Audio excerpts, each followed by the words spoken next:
Yung Roro namin pa uwi, may 7-Eleven. Ang cute. May kape, may mga siopaw. Basta kung anong nasa 7-Eleven, nandyan din.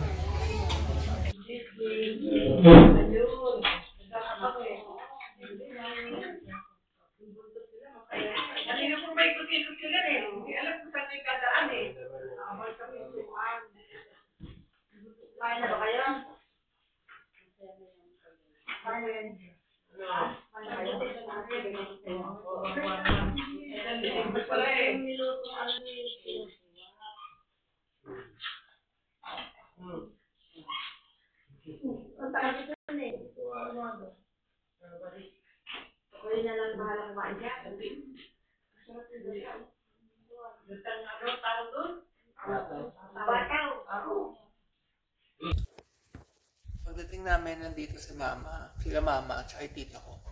Dito na pala kami sa bahay. Baby Gail at ama. Baby Gail. Ay, taka. Baby Gail, o, tingnan nyo. Chubby yan. Manang-mana sa akin. Sabi ko, mag-walking kami bukas. Baby Gail, ito.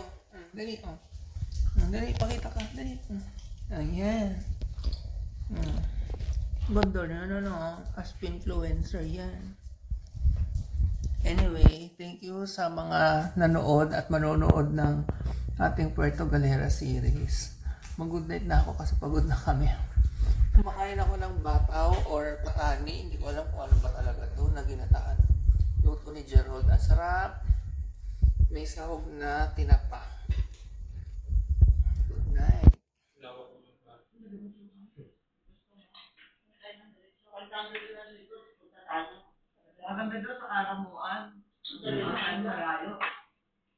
Magandang gabi. Sorry, hindi ako nakakapag-vlog. Today is a Saturday. Nag-edit lang ako buong araw ng vlogs tsaka namin tsaka kay mama. So, ang ating dinner, pakita ko lang. So, tuloy na natin ang diet dahil nakauwi na tayo. Low calorie ulit tayo. Ito ay, tawag sa ganito, cucumber something. Yung may suka, ganun, paminta, sibuyas, sugar, konting asin. Tapos ito ay dried pusit. Tatlo lang kakainin ko. 45 calories tong tatlo. Yung total nitong dalawa, wala pang 200 calories for dinner. Huwag ka, dinner pa lang yan. Meron pa kaming snack habang nanonood. Pero ano lang, green mango lang. Low calorie din naman yun. Tsaka yung bagoong nagawa ng papa ni Mahal. Sarap, kanina ko lang natikman. Good morning. Ayan. 6:30 AM. Kami bibiling breakfast. Sila magpapandesal. Ako bibiling cabbage. Gagawa tayong cabbage bread. May nakita akong recipe kagabi sa Instagram. Japanese ang gumagawa. Let's try it out. Kung masarap. Low carb yun. Tapos low calories. Bale, ang ingredients niya ay cabbage, egg, salt, pepper. Yun na, gagawin cabbage bread. Mamaya pakita ko sa inyo. Today is a Sunday. Hindi ako masyadong makapag-vlog kasi nung dumating kami from Puerto, nag-work pa ako. Tapos kahapon, Saturday, nag-edit lang ako buong araw. Alam nyo ba, sa buong araw na yun, 2 videos lang yung na-edit ko. Ganun din kahirap mag-edit ha. Lalo na sa laptop, mas mabilis mag-edit sa phone. Pero mas quality pag sa laptop nag-e-edit kasi mas mas madaming magagawa. Parang ganun. Tapos, sa mahal na araw, sabi ko kay mama, luluwas kami. Dahil yung project namin dun sa Kainta ay aming titingnan.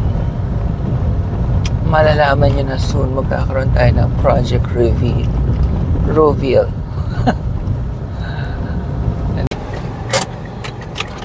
Nakabili na ako ng pandesal ngayon dito sa palengke. Bibingin na naman ako ng cabbage. Sana mura lang. Nung nag-jogging kami doon sa Tanaw de Rizal, yung sa mga tabi-tabi lang nagbebenta, 40 ang kilo ng cabbage. Tignan natin dito kung magkano. Ang gulay, prutas. Dito tayo bumibili. Nakabili na ako. 70 yung kilo. Understandable naman kasi syempre may rent sila dito. Yung dun sa Tanaw de Rizal kasi parang bahay nila tapos nagtinda lang sila sa harap. So, halos doble yung presyo. Actually, may tag na 90 pa yung kilo. Ito daw ay Repolyong Tagalog, kaya mura, 70.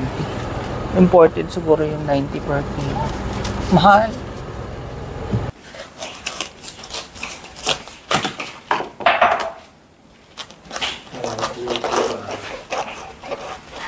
So, yung nakita ko, inaano ng ganito yung cabbage. Ginaganon. Try natin kung mag-work. First time kong gagawin. Okay. Mag-work nga. Pero, makakapal. Ay, maninipis. Parang pang coleslaw. Let's try. Dapat mas makapal. Bigay ni mama to eh.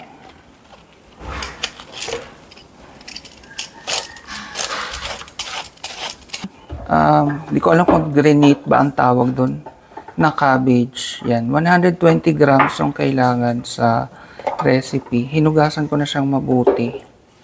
Tapos isang egg, salt, pepper. Ang gagawin natin ay cabbage bread.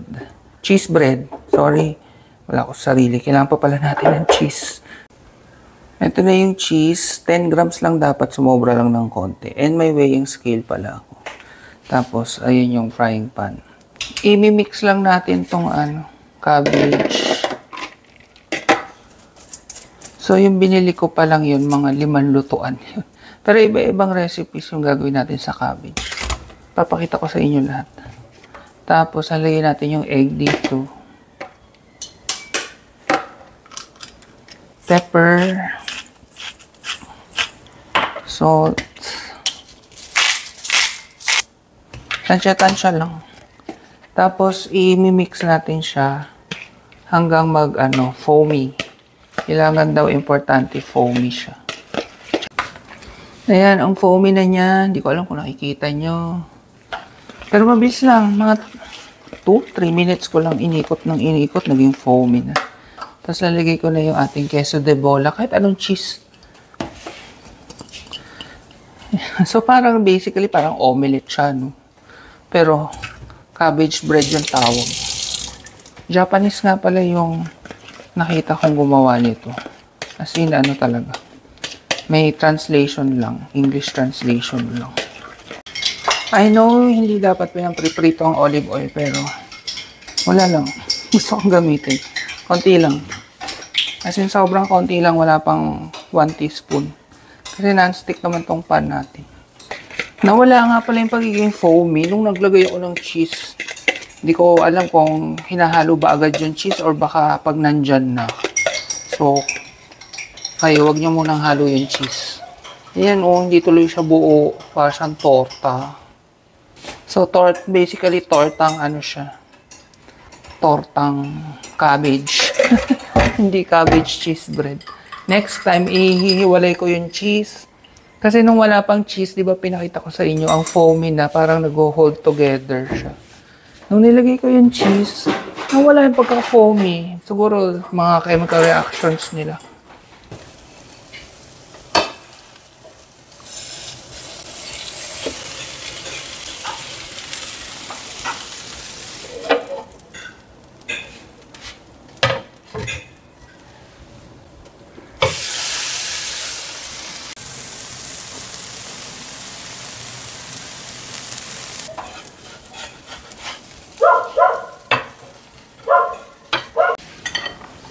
Luto na yung ating cabbage cheese bread, pero mukhang torta.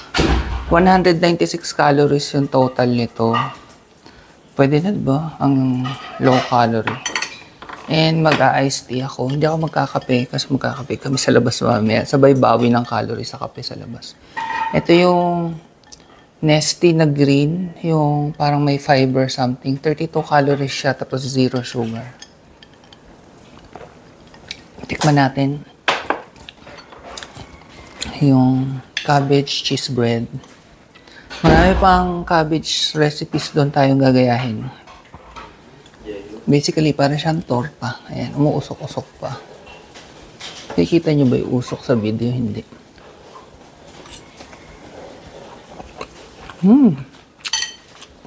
Sarap.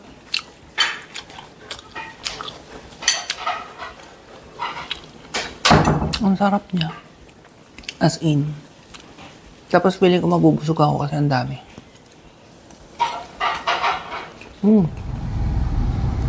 Good morning pa rin. Kami ay magpapagupit naman ngayon sa San Pablo. Pakatanghaliin na kami. It's 10 a.m. Hapon na kami yan makaka-uwi kasi papunta pa lang San Pablo, almost 1 hour na pagpa-traffic. We're here. Yan na, dito na tayo.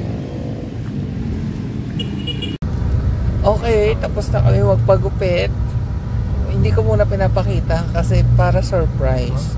Ready na ba kayo? Bago yung haircut ko ngayon, first time ko itong ginawa. Bagay nga sa'yo. Teneg, Korean.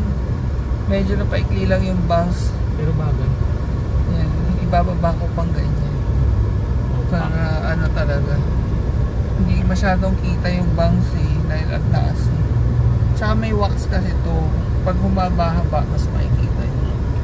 Sabi ko doon sa nagupit sa akin, bumata ako Sabi niya, opo sir, 20 years. Ang bata. Galing gumapit. Sobrang tuwa ko nga na nasabing bumata ako 20 years, 100 ang tip ko Yaman. Kaya dapat ganon, pagka sa mga barbero, bubulahin yung customer kasi matutuwa talaga kami. Sabihan ka ba naman 20 years yan? Hindi nag-tip ng 200. 100? Joke lang. 100 lang. Anyway, mamaya na raw kami magkape, mag-SM muna kami. Yung gupit niya, yung dati niyang gupit, parang ganito rin may bangs na ganito.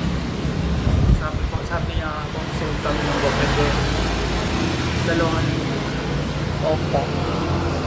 Anyway, nandito pala kami sa yung pinakainan namin may biryani sa San Pablo.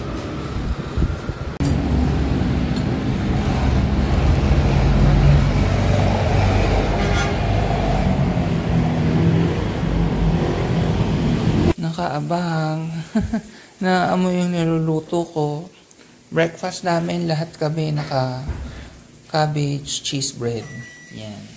Pero actually, ang tawag lang naman natin dito ay tortang repolyo na may cheese. Ayan. Tapos, tetanong ko nito, 100 calories lang naman to yung isa.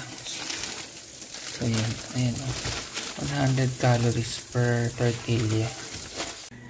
Yan yung ating finished product. So, yung isa, yung kalahati, ipapalaman ko. Yung isa, papapakin ko lang. Ang ganda na itsura, Nilagay akong mustard sa kaping barako.